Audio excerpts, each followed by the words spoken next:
Hey guys, welcome back. Today's video is another DIY for you on creating your own end table. This was a free project for me. It is used out of an electrical spool that you would find holds huge spools of electrical wire, like right here. And I was able to get one for free. And you can find them a lot of places for free. You could always ask at Lowe's or Home Depot, but you're going to have better luck if you can find a local place for an electrical company or anyone that's just getting rid of them. They don't care about them. They're kind of ugly sometimes. And I happened to get one that was in pretty good condition, but it's pretty big. I mean, it was like this big, and it's a little bit much for an end table. I had a smaller space, kind of like the keeping area kind of off of our kitchen, that I wanted to use it for. And it's actually pretty handy because it has a hole running down the middle that I was able to run the cord for the lamp just straight down through, which is kind of cool. So I kind of show you in the video a before and after. It's not a live video of showing you how we cut down the table. This was something my husband did for me just during the day when I wasn't around.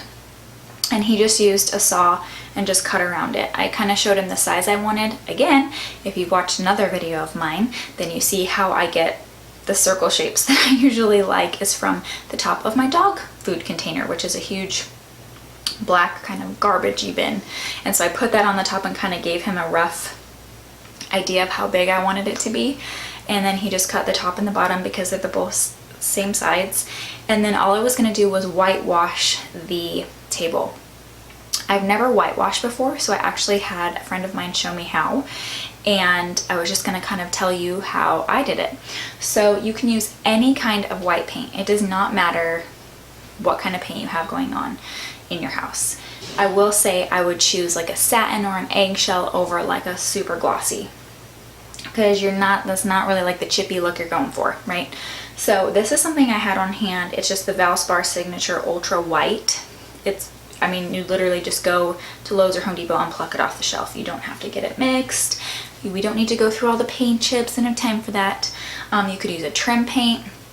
If you're not using like an ultra glossy, you could use a sealing paint, anything like that. It does not have to be anything fancy. We usually keep a bunch of these Measure Right containers around. We've been painting a lot, like all of our doors and our trim and staining, so we have a lot of these laying around. And literally all I did is you fill up the paint, and it has ounces on this side, and I did probably between the 4 and the 8 ounce mark of white paint. The rest of all the way up is just water, literally. It's just trial and error to decide how chalky you want it to be, how much wood you want coming through. So I literally did 2 coats of painting it, and it was super easy. I mean, because it doesn't have to be perfect, which is super nice. You literally just dip it in the water, and I wouldn't like dip it all the way down in case the paint settles, because what you're looking for is like tinted water is basically what you're trying to paint with, in my opinion.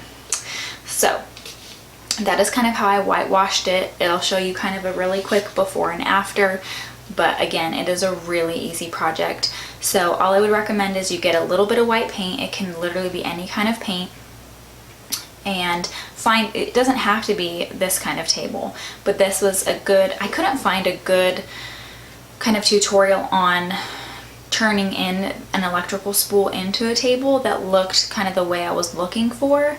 You can use those tables on so many different things. And for outside, I know someone who was using a ginormous one for maybe like an outdoor table. You could do that. It has a lot of different functions, and it's kind of nice because it didn't cost me anything, so who cares if it went horribly wrong? I'm glad it didn't, because then I didn't have to look for a table that I had to spend money on.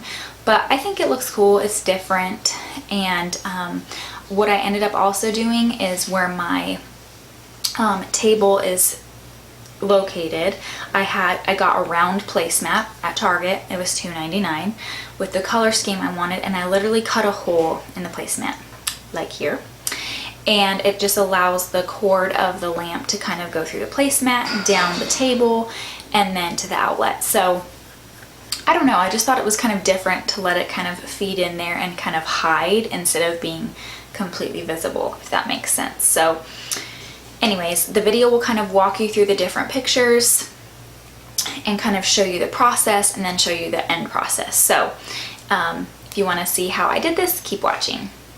Okay, so here is the picture of the spool, or I guess you could say table, before anything was done. And then there's my trusty old garbage can lid that I use kind of for circular things. I also used it when I made my wreath. That's just kind of a rough drawing that I gave my husband of how I wanted him to cut it down. So it was a good 6 inches around that he cut off. That is the picture of the placemat that I bought that I just cut a hole in the middle for the cord to feed down through. And then this is what it looked like after I whitewashed it. So again, just follow my recommendations for the whitewash. This was with 2 coats is how it turned out. And that's just kind of the room, kind of like a keeping room that I have it in. And this is just going to show you a before and after. Well, that is it. I hope that the tutorial, even though it wasn't really a live video showing you how to do it, made sense. It was so easy. There's so many other videos you can view on whitewashing if my explanation didn't make sense earlier, but I think that anybody could honestly do it, and it's just kind of like a trial and error type thing. It doesn't have to be perfect. It's not like spray paint where you have to like be seamless and the same distance away, blah blah blah. So grab some paint, grab some water, slap it on something that you want it to be, and see how it turns out. But I hope you guys enjoyed this video, and I will see you guys next time. Bye!